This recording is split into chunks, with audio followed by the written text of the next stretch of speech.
Rusiya-Ukrayna müharibəsi tam şiddəti ilə davam edir. İki istiqamətdə müharibə gedir. Bir cəbhə bölgəsində birbaşa təmaslar, amma orada elə bir Rusiya uğur əldə edə bilmir. Ukraynada çox təəssüf torpaqlarını geri ala bilmir. İkinci ən şiddətli müharibəsi havada gedir. Ukrayna öz dronları ilə Rusiyanın hərbi mərkəzlərini və neft ayırma zavodlarını vurur və bu Rusiyada ciddi bir böhrana səbəb olub. Rusiyada eyni ilə deməyək, əslində Rusiya mülki insanlara hədəf alan binalara zərbələr endirir və Kiyevdə belə zərbələrin şahid olmuşuq, Xarkovda, digər şəhərlərdə bu zərbələr nəticəsində Ukraynada mülki insanlar həlak olur. Yəni iki istiqamətdə müharibə gedir, amma dəyişən bir şey yoxdur. Rusiya hakimiyyəti istəyinə nail ola bilmir. Rusiya daha bir indi çətinliklə üzləşib, hərbçi sayısı azalır. Yəni müharibə başlayanda səfərbərlik elan edilmədi. Çünki adı müharibə deyildi. Yalandan ad qoymuşlar, xüsusi əməliyyat. Xüsusi əməliyyat adında müqavilə imzalatdırırlar, pul verirdilər, amma nə qədər insanı ölümə göndərdilər.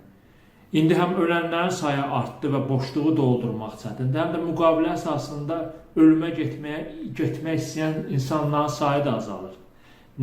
Çox da ki, müəyyən miqdarda pul verilir. Öləndən sonra pul həmin adamın nəyinə lazımdır?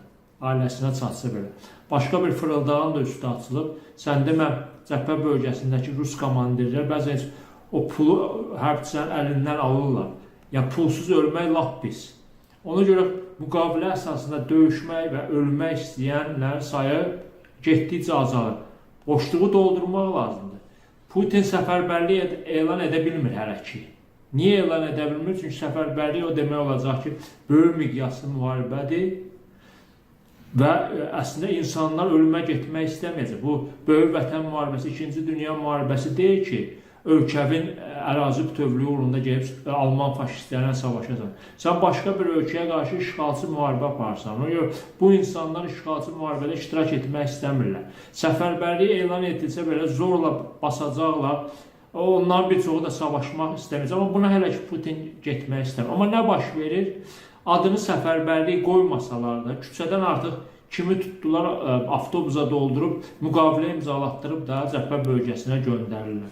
Üstəgəl bəzi müəssisələrə tapşırıq verilib ki, tutaq ki, sizin müəssisədə 100 kişidən 20-si mütləq müharibəyə göndərilməlidir. Həkimlər üçün də eyni tələb qoyulub. Həkimlərin də bir hissəsi müharibəyə gedib yaralılara güya xidmət etməlidirlər.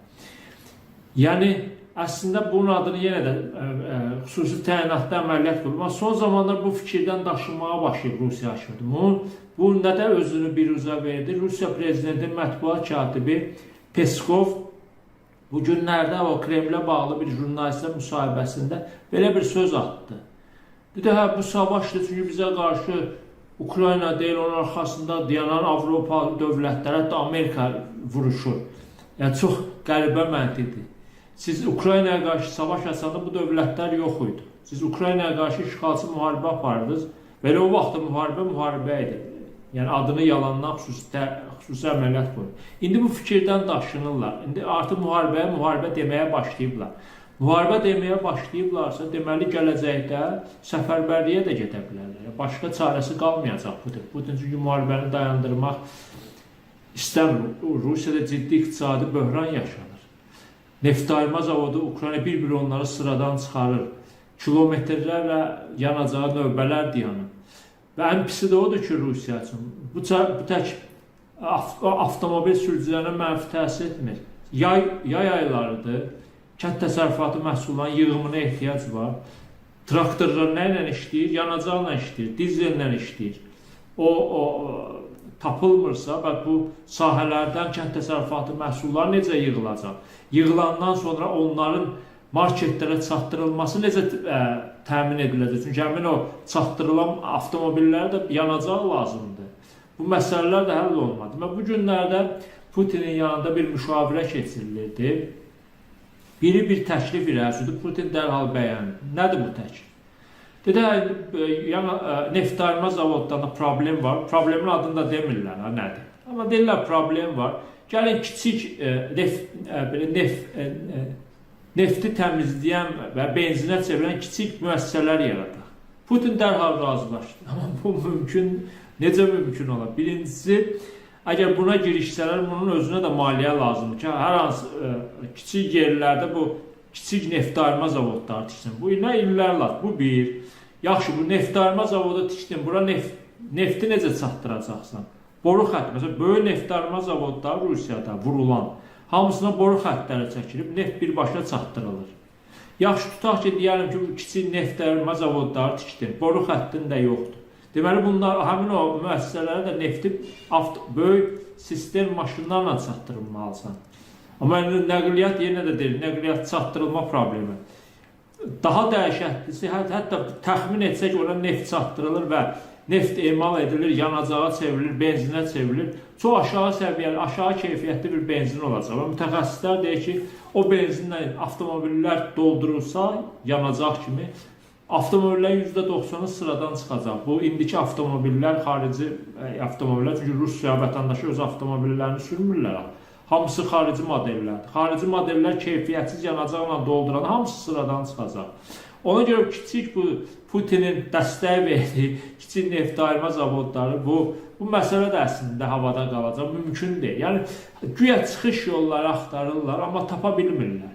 Putin iqtisadiyyatı əmrlə idarə etmək istəyir. Nədir? İnflyasiya dayansın. Yəni, inflyasiya dayansın əmri ilə inflyasiya dayanarmı? Ölkə yanacaqla təmin olunsun. Yəni, bu əmrlə ölkə yanacaqla təmin olunarmı? Sən müharibəyə başladın.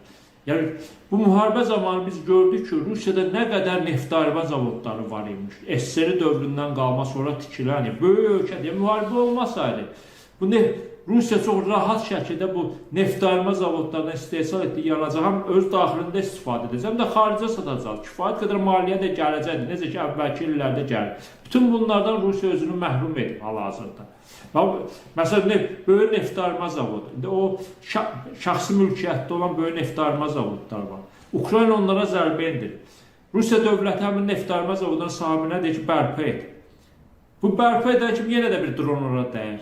Həmin o neftayırma zavodun rəhbəri də küçmür, belə deyək də, sahibkar.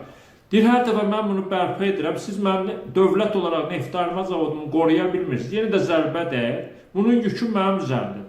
Birazdan əslində Putin bütün Rusiyalı oliqarxlara əmr verəcək ki, yəni pulları dövlət büdcəsinə keçirin, sizin pullar dövlətə lazımdır, onları da müflisləşdirməyə başlayacaq. Bu artıq, belə deyək də, oliqarxlarla hakimiyyət arasında da dərin ixtilafa səbəb ola bilər. Artıq bu günlərdə onun bir işarəsi də göründü.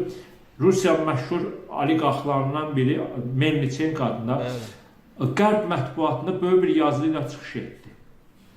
Çıxış etdi ki, Rusiya dağılsa, bu hamının zərərinə olacaq. Nüvə dövlətidir, bunun dağılmasına imkan vermək lazımdır. Əslində, bu elə bir sıradan bir oliqarx da deyil, Putinə yaxın oliqarx. Qərbdə bunun üzərində çox düşünürlər. Bu, həmin oliqarx, həmin məqaləni öz başına yazıb, yoxsa Putin əmri ilə yazıb ki, Qərbə bir mesaj göndərsin ki, Rusiya qarşı savaşı dayandırın.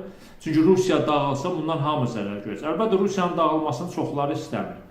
Nüvə dövlətidir, nüvə silahın kimin əlinə keçəcəyi də bəllidir. Amma bütün bunların yaşanmaması üçün bir yol var. Putin müharibəni dayandırmalıdır. Elə Prezident İlham Əliyev də bu günlərdə Şuşada keçirilən forumda ki, Ukraynalı məşhur jurnalist Gordon yenə də eyni sualı verdi ki, nə məsləhət görəsib. İlham Əliyev çox açıq dedi, müharibə dayanmalıdır. Azərbaycan Ukraynanın ərazi bütövlüyünü suverenin əvvəlki də dəstəkləyir və İlham Əliyev əvvəlki mövqeyinin keçən ilki cavabını yenə də təkrarladı ki, işğalla barışmır, amma müharibə dayanmalıdır. Müharibə dayanmalıdır ki, insan ölümü də dayansın və Rusiya bu ağır vəziyyətdən çıxa bilsin. Çünki bu Ukrayna dron istehsalını getdikcə genişləndirir. İndi Ukrayna ilə bir neçə Avropa dövləti arasında dünən bir razılaşma da əldə olundu. Nədir bu razılaşma? Ukrayna Avropa aparıcı dövlətlərlə bir yerdə antiballistik bir sistem formalaşdıracaq. Çünki Ukrayna səması Rusiyanın ballistik raketlərindən çox təəssüf ki, qoruna bilmir. Dronları Ukrayna vura bilir. Amma ballistik raketləri vurmaq mümkün. İndi Avropa dövlətlərlə bir yerdə elə bir hava müdafiə sistemi formalaşdıracaqlar ki, ballistik raketləri də vura bilsinlər havada Ukrayna. Avropa dövlətlərlə bir yerdə bu sistemi formalaşdırmaq lazımdır və belə bir koalisiyada artıq qurulub, formalaşdırılıb.